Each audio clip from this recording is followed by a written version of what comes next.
Hi all, என்னோட client வந்துட்டு sorry ப்ளீட்டிங்காக கொடுத்துருக்காங்க. இதே சேம் சாரி தான் கொடுத்துருக்காங்க.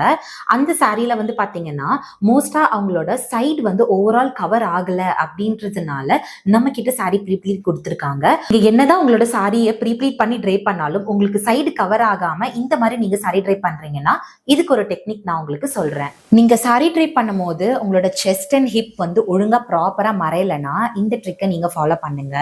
உங்க சாரிய நீங்க பின் பண்ணும்போது பிளவுஸோட ரொம்ப கார்னர்ல கழுத்து ஒட்ட நீங்க பின் பண்ணீங்கன்னா கண்டிப்பா இந்த ஃபர்ஸ்ட் ப்ளீட் வந்து கொஞ்சம் சைடு வந்துடும். அண்ட் அதே மாதிரி மற்ற ப்ளீட்ஸ் எல்லாமே உங்களுக்கு கழுத்து நெருக்கிற மாதிரி மேலே ஏறிக்கும்.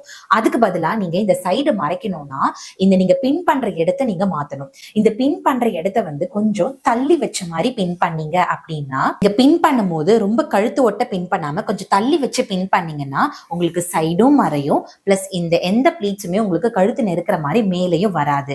சோ இந்த ட்ரிக்கை நீங்க ஃபாலோ பண்ணி சாரி ட்ரை பண்ணி பாருங்க. கண்டிப்பா உங்களுக்கு சைடு கண்டிப்பா மறைஞ்சு உங்களுக்கு நீட்டா வரும். என்னதான் நீங்க சாரி ப்ளீட்டிங் எல்லாமே பண்ணியுமே உங்க சைடு ப்ராப்பரா மறையலைன்னா இந்த ட்ரிக்கை ஃபாலோ பண்ணி பாருங்க.